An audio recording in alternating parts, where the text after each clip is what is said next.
Everyone, welcome back to Study Central. तो चलिए start करते हैं। हमारा नेक्स्ट टॉपिक है वो है ऑर्गेनाइजेशनल स्ट्रक्चर। अभी तक हमने ऑर्गेनाइजिंग चैप्टर की इंपॉर्टेंस ऑफ ऑर्गेनाइजिंग तक कवर कर लिया है।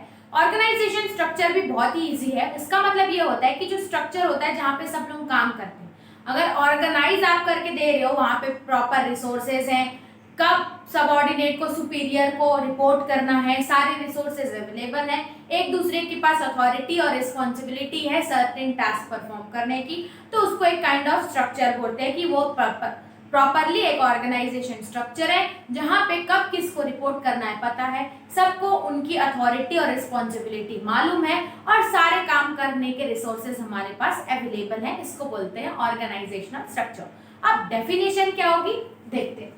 लिखा हुआ है organisational structure as a framework within which managerial and operation, managerial भी और ऑपरेशनल टास्क क्या होते हैं, परफॉर्म। एक फ्रेमवर्क होता है जिसके अंदर ये सारी एक्टिविटीज परफॉर्म हो रही है। ठीक है, उसके बाद हमने देखा नेक्स्ट टॉपिक आता है हमारा इस बुक में, वो है span of management. Spam of management मतलब कि एक सुपीरियर एक टाइम पे कितने सबऑर्डिनेट को हैंडल कर पा रहा है, वैसे ही एक मैनेजर एक टाइम पे कितने सबऑर्डिनेट को अपने अंदर सुपरवाइज कर पा रहा है। बोला जाए कि बोल सकते हैं सुपरवाइजर के अंदर कितने एम्प्लॉयज काम कर रहे हैं। होता है ना कि जो एम्प्लॉयज काम कर रहा है उसको अपने सुपरवाइजर को रिपोर्ट करना होता है। अगर ये क्लियर हो किसको क्या रिपोर्ट करना है तो हमें एकदम इजी पड़ता है टास्क परफॉर्म करना। इसमें ये पता चलेगा कि who should report to who. वैसे ही एक मैनेजर अपने अंदर कितने सबऑर्डिनेट को कंट्रोल कर पाता है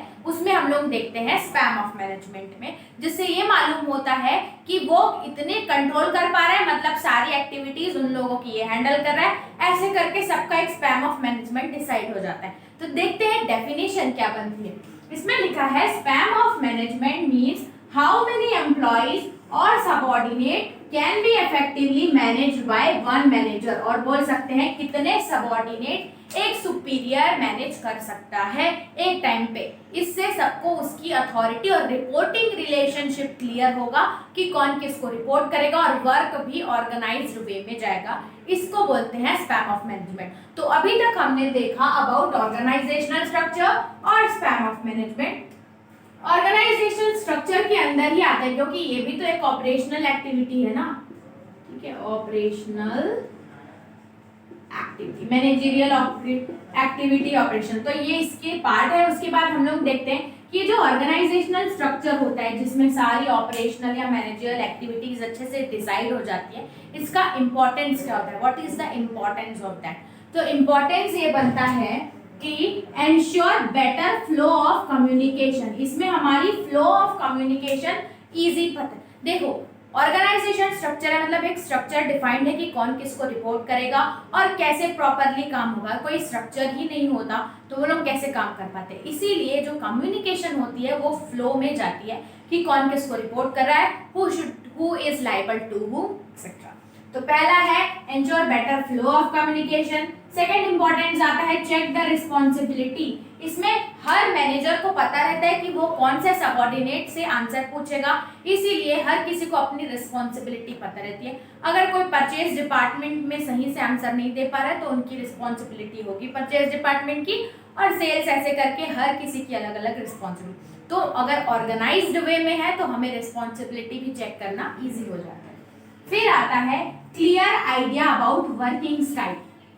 अब हमें पता है कि हम कौन से डिपार्टमेंट में हैं and to whom we are going to report. अगर ये सब मालूम है तो हमारा वर्किंग स्टाइल भी एकदम क्लियर होता है कि हमें किस वे में काम करना है और क्या क्या हमारे सबऑर्डिनेट ने ऑर्डर किया है। तो अगर बार बार सबऑर्डिनेट या सुपीरियर चेंज होते रहे तो एम्प्लॉयज भी कंफ्यूज हो जाते हैं, उनको क्लियर आइडिया नहीं आता। तो दिया है clear idea about working. Fourth है हमारा allows correlation and coordination. Correlation form कैसे होगा, अगर रिपोर्टिंग रिलेशनशिप फॉर्म होता है फ्रॉम एम्प्लॉयज टू सुपीरियर या मैनेजर, जिसको भी अगर रिपोर्टिंग कर रहा है इसका मतलब they are a kind of cooperating with each other, तो उनका कोरिलेशन है। क्योंकि अगर वो लोग काम कर रहे हैं ऑर्गेनाइजेशन में, काम अलग अलग कर रहे हैं लेकिन they are working for the same objective only.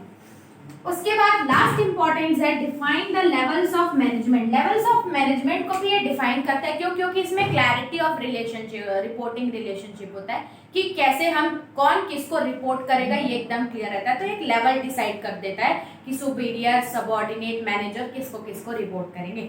तो ये हमने देखे 5 importance of organisation structure, meaning of organisation structure of और स्पैम ऑफ मैनेजमेंट। आज की क्लास में इसी रखते हैं। ये टॉपिक आप रिवाइज करो, इसकी केस स्टडी सॉल्व करो। उसके बाद हम नेक्स्ट वीडियो में इस चैप्टर का आगे का पार्ट डिस्कस करेंगे। अगर आपको वीडियो पसंद आया तो don't forget to subscribe the channel. तब तक के लिए थैंक्स फॉर वॉचिंग।